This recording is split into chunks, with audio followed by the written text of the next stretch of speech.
ये आपको बेटा इसमें क्या गिवन है, तो फर्स्ट टर्म दे रखा ए एन दिया हुआ, ए एन का क्या फॉर्मूला बेटा, a plus N minus one into d, एक इक्वेशन होगी भाई। और एस एन का मतलब क्या बेटा, एन अपॉन टू और ए प्लस ए एन, जो भी फॉर्मूला हो। देखो एल हो ना, एल लास्ट टर्म को ए एन भी क्या है बेटा, ठीक है ना, लास्ट टर्म को ए एन भी कह सको आप भाई।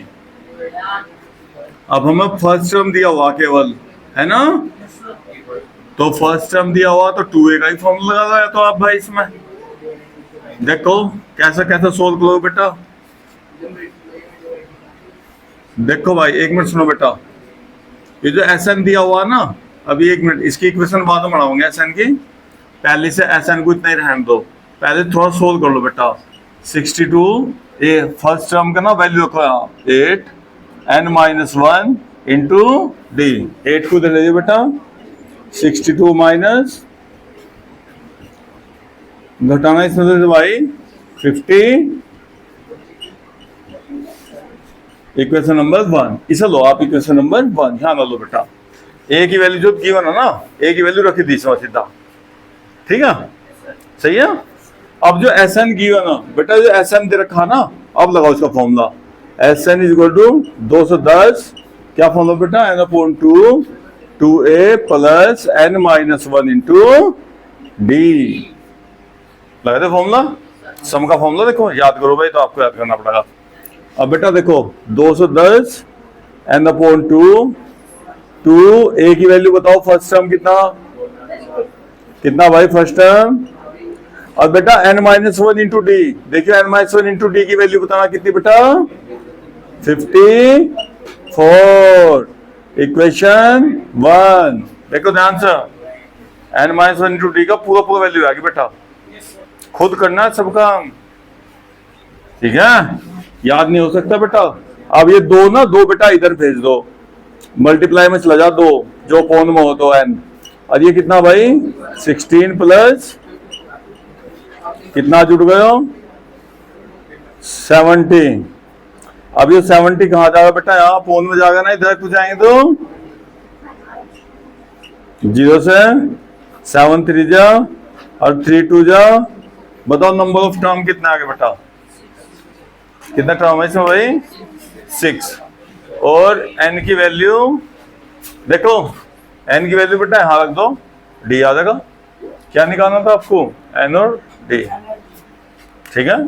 तो इक्वेशन 1 में वैल्यू रख दो बेटा, 54 6 माइनस 1 d, ये 54 5 हो गया बेटा, 54 अपॉन 5, ये आ गया कॉमन डिफरेंस, ऐसे सवाल है।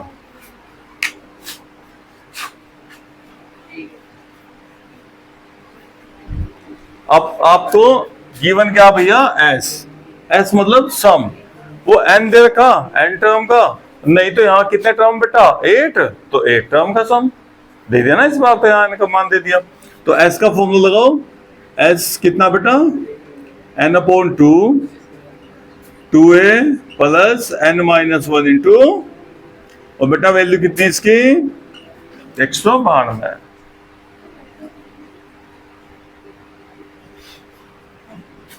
अब एन की वैल्यू कितनी बाबूजी 8 अपॉन 2, ए कितना भैया, ब्रैकेट लगाओ ऐसा रखते रहो वैल्यू, एन 8, जहां एन की वैल्यू बेटा एन की वैल्यू जो नहीं पता उसको नहीं रखना, 2 से 8 कट जाता हो तो काट लो, वो आपको देखना भाई डिवाइड हो रहा कि नहीं हो रहा।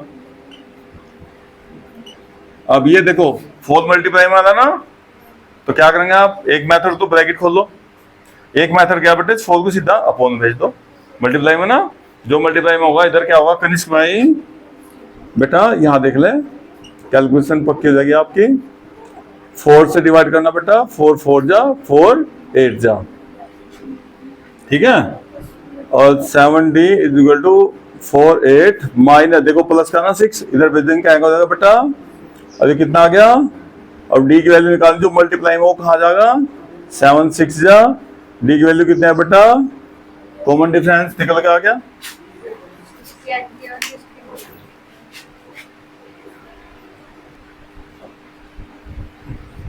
इसमें आपको देखो फैक्टर भी करने पड़ सकते, मुझे लग रहा। देखो भाई बेटा फर्स्ट टर्म बताओ कितना बच्चों इसमें, a is equal to 9। Common difference क्या फॉर्मूला बेटा, second term minus second term बोलो 17 माइनस 9 कितना था बेटा, कॉमन डिफरेंस आ गया। सो में लिखा है ना एपी, तो फिर एपी जांच करना जरूरत नहीं आपको, ठीक है भाई। फिर अगर सो में एपी लिखा हुआ फिर सोचना नहीं बिल्कुल भी, अगर नहीं दे रखा तो फिर सोचना पड़ेगा। अब आपको क्या करना बेटा, सम लाना इतना, तो S N is equal to 636 और N upon 2a plus N minus 1 into D. N नहीं पता हमें अभी, एन क्या लाना क्वेश्चन में। अब बेटा देखो यहाँ क्या लिख रहा, एन अपॉन 2 फर्स्ट टर्म बोलो कितना, ब्रैकेट लगाओ, एन माइनस 1 डी कितना आया 8। अब भैया या तो 2 इधर मल्टीप्लाई में ले जाओ, नहीं तो फिर दूसरा एक और मेथड है बेटा, ऐसे ना 2 कॉमन ले लो। अगर 2 कॉमन नहीं आ रहा ना तब उधर ले जाएंगे, देखो 2 से 2 फिर ही कट जाएगा, नहीं तो 2 इधर मल्टीप्लाई में देखो बहुत बड़ी संख्या हो जाएगी बेटा, फिर नंबर ज्यादा हो जाएगा, फिर दिक्कत करेगा।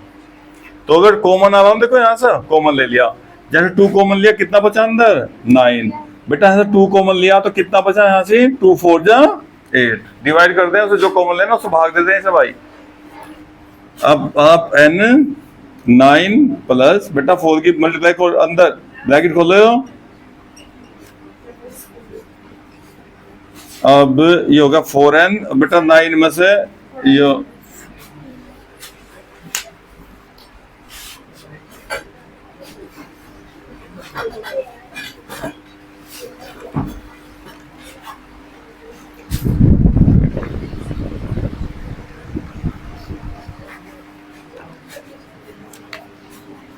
9 में से 4 माइनस करना बेटा 5। अब देखो यहाँ n दो n है बेटा, फैक्टर करना पड़ा देखो इस क्वेश्चन में आपको। अब ब्रैकेट खोलो, n के अंदर मल्टीप्लाई करो बेटा 4n स्क्वायर, n के फिर इसमें मल्टीप्लाई करो बेटा 5n। अब ये इधर क्या लिख रहा है आपका, देखो यहाँ 636 है ना बेटा, एक काम कर लो यहाँ 0 करके ना इसे भी इधर ले जाओ, ये कैसा हो जाएगा, इधर जाएगा माइनस का, हो गया। अब ये देख क्या हो रहा है, n की पावर 2 एक पावर, फिर यहाँ n है नहीं, कितनी संख्या है 3, 1 2 3, क्वाड्रेटिक पोलिनोमियल। देखो ax square bx plus c।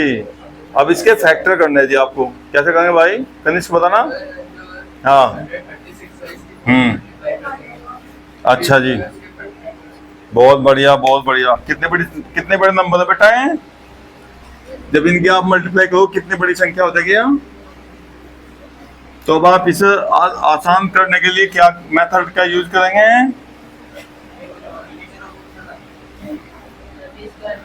रुको देखो भाई ये क्या लिख रहा, 4n square plus 5n minus 636 equal to 0। बेटा देखो ये तो 4 है ना, इसका तो यहीं कहीं पेयर कर लो, 2 2 जा 4। अब देखो ध्यान से सब बच्चे, और बेटा इसके ना अलग लिख लो, 6 3 6 के 2 3 जा 2 1 2 8 जा, 2 से फिर डिवाइड करो बेटा ऐसा, 2 1 जा 2 2 5 2 9, 3 से देखियो बेटा 3 5 जा 3 3 जा, अलग कटने के लिए कट जाएंगे भाई। करियो इसका 3 3 3 दूनी 6 दूनी 12 और 12 चौक 48, और ये कितना बेटा 53। देखो आप ध्यान दे बेटा 53 माइनस 48 इतना ही आता होगा, देख लो 4n स्क्वायर। देखो ध्यान से देखो क्या रूल बता रखा है आपको, अगर यहाँ नेगेटिव साइन तो यहाँ भी क्या आएगा हमेशा नेगेटिव।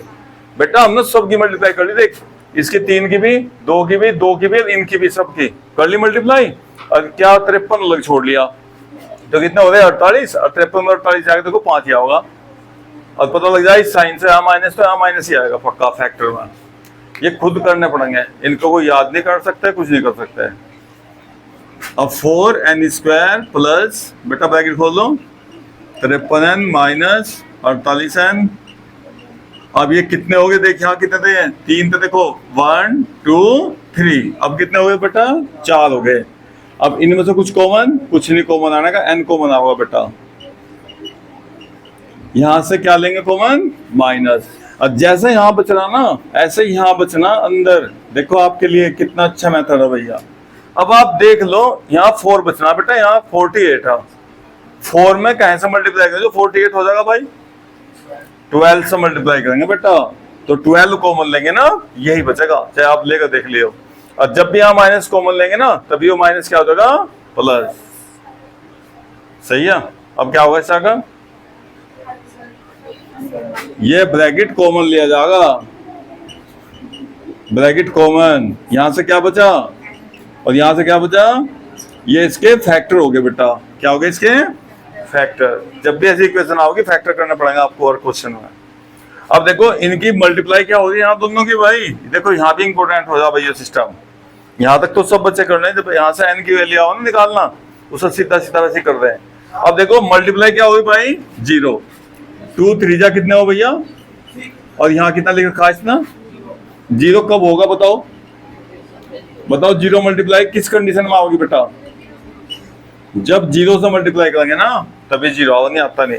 इसका मतलब या तो ब्रैकेट 0 या बेटा आप लिखेंगे आइदर इतना 0 और इतना 0, या इफ आइदर लिखना चाहिए वैसा, या इफ भी कर सको बेटा। 4n प्लस 53 इक्वल टू 0 और n माइनस 12 इक्वल टू, यहां से n की वैल्यू बेटा ये कैसा होगा? n नेगेटिव आ गया ना, n कभी भी नेगेटिव और अपोन में नहीं आने का। जैसा आप मान लो आप बहन भाई हो, कितने भाई? कोई 2 3 4, -5 तो नहीं है ना? नंबर निकाल लेना आप, नंबर ऑफ टर्म निकाल लेना। ऐसे ही नंबर ऑफ टर्म कभी नेगेटिव नहीं हो सकते। संख्या निकाल लेना बेटा आपको, तो हमेशा ना तो अपोन में होगा, भले ही कोई छोटा सा, फिर भी ऐसे गिनती होगी भाई हम 2 भाई 1 बहन। ऐसे नहीं छोटा सा कि हम 1.5 भाई हैं 1 बहन, ऐसा तो नहीं होने का ना, ऐसा तो नहीं होने का ना भाई। तो इसलिए ध्यान रखना n की वैल्यू कभी भी रेशनलाइज नहीं हो सकती बेटा, अपोन में नहीं आने की कभी भी, और नेगेटिव नहीं आने की। आएगी तो छोड़ देंगे साहब। तो इसे लेंगे बेटा n माइनस का इधर क्या होगा? ये आ गया आपका n की वैल्यू। देखो क्वेश्चन कितना आसान था। इसका मतलब 12 संख्या जोड़ेंगे तब जाकर उनका सम कितना होगा? n बेटा नंबर ऑफ टर्म।